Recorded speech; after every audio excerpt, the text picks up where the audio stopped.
Hello, Cougar Nation, and welcome back to Coach's Weekly for Cougar Men's Basketball. I'm Johnathan Scheer at the Cougar Sports Network, and with me is head coach of that team, Coach Surles. How you doing?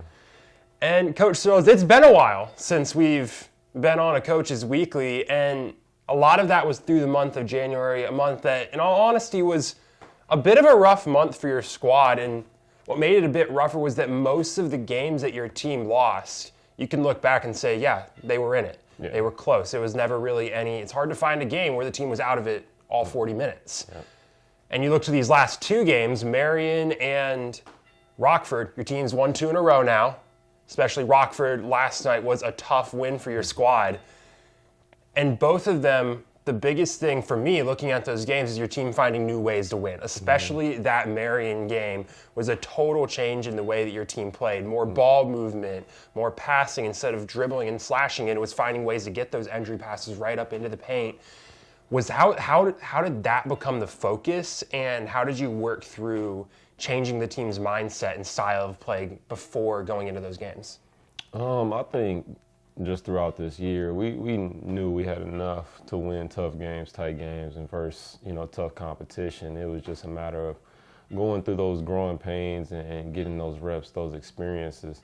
And I think the guys have grew from all of the games that we've had this season. The last couple of games, I think with Sean and Aaron coming on, and playing well, has given us a post presence, and that's helped to kind of establish some things, late game. And I don't think we're doing anything necessarily different. I just think that the players are more comfortable in, the end of the game situations. I think me and my staff are growing and getting more comfortable in the game situations, and as a team collectively, I just think we continue to grow closer together. You mentioned that experience, and when we go to the last time we talked, it's kind of what you touched on for what I'm about to ask you about, but especially through most of that month of January, that second half performance, that late game performance was a struggle for your team. Mm-hmm. Shooting splits would drop off. Yeah. The opposing team, if you were leading, they would get back into it. If they're leading, your team would fall behind. Over these last few games, especially yesterday against Rockford, your team stayed in it because of a late game surge and ended up winning it on a buzzer beater. Was that finally that experience starting to build up again? Yeah, I think two big components from yesterday's game that stood out was, one, we didn't settle for threes. We got it inside and we continued to attack the basket and work it into the post. I thought we got Jacob a lot of touches around the rim. We got Sean, Aaron a lot of touches around the rim, and then all the guys around them, drove it to the basket hard. And then the second component is we stepped up and we made our free throws. We haven't had a great season shooting the free throw, but yesterday we shot 90%, 29-32. And when you can step up and make free throws and you can put pressure on the other team to defend without fouling, you're liable to stay in the game. And that's exactly what we did yesterday. Absolutely. And you mentioned 3 names there, Jacob Collicott, Sean Beckman, Aaron Brown.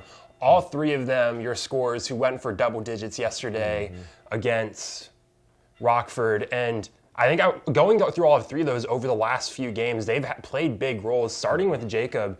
Yesterday, 31 points, had that buzzer beater 3, really kept your team in at the end, 6 late free throws, 2 to tie it up late. Yeah. And then the game before against Marion, such an interesting first half for the way that we see him play. Didn't put up a shot early at all and was playing much more of a distributor role, drawing double teams, finding those passes. Yeah. Are you liking the way you're seeing him kind of evolve into this team leader role, especially in the last couple games? No, absolutely. I think he's been growing since I first met him, a couple years ago, and he continues to get better as a player. He continues to grow and mature on and off the court. And I think he's becoming more aware that he's the main guy on every scouting report. And when he gets the ball, the defense is going to be focusing on him. And I think he's taking it upon himself to help get his teammates going early, because that's going to open things up for him. And then guys have taken these opportunities and, have ran with it. Yeah. And then, so spinning off that, one of those guys who he's really helped get opportunities in the last few days, Sean Beckman. You look back to the last 3 games, double-double in the loss against Dominican, double digits against Marion and Rockford. That Marion game, 12 points within the first 10 minutes for Sean.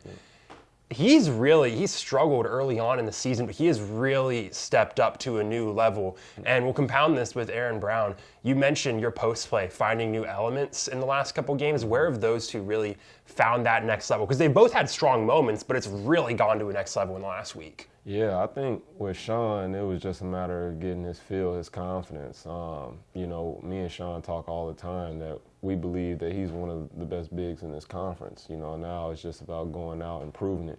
And over the last several games, he's done that. And when he's playing well, we are at our best. Mm-hmm. And same thing with Aaron. Aaron has been getting a lot more minutes and having a lot more consistency with those minutes. And he's really established himself, and he's really, you know, putting the league on notice that, you know, he's here to stay. And so I think with those two coming in, playing physical, giving us, you know, a post presence and just adding some stability in that back line, I just think it just helps this team, because guys like Jacob and Darian and Joel, Tallis, et cetera, they're crafty enough to create their own shot and create these opportunities. But when you have someone that, when we're not able to get in those gaps and attack the paint where we can just kind of throw it down and they kind of create some offense, I think that just helps tremendously. And then one thing that they've done really well the last several games is defend the other team's posts. And so I give them a big kudos, because they stepped up. And even yesterday in that Rockford game, down that stretch, man, the defense all around was phenomenal, especially the last 4 minutes. And so those guys have been playing extremely well. And I think the consistency in minutes and it has played a part into them getting comfortable. So, yep. Definitely. And we're going to look forwards now. Four games left in conference. You go back to last Wednesday, coming off of that Dominican loss. Mm-hmm. And that was a hard loss, especially in the gym right after that game. The team looked beat down. Mm-hmm. And it was really became that field started to feel, are we out of the conference playoffs? Are we losing that chance? You go into Saturday, must-win game against Marion. And now your team's won 2 in a row, and you're less than a game out of a playoff spot.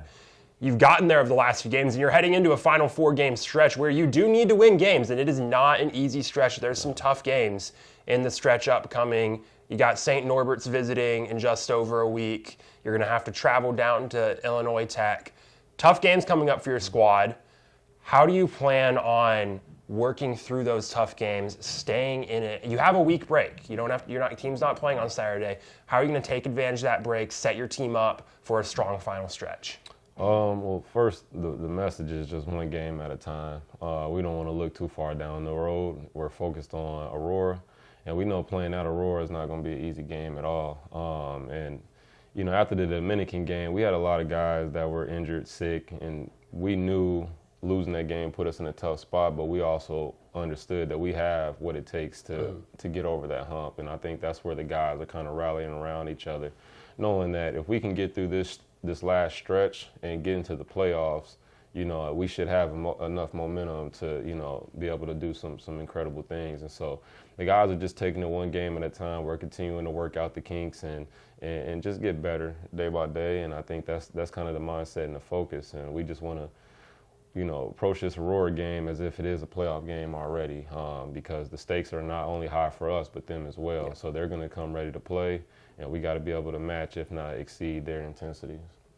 Absolutely. And that'll do it for questions. Like Coach mentioned, up next for this squad, next Wednesday, the team's traveling to Aurora for a rematch with the Spartans. Took down the Spartans back at the start of January here in River Forest. They'll try and extend this winning streak to 3 games. That Wednesday at Aurora, taking on the Spartans.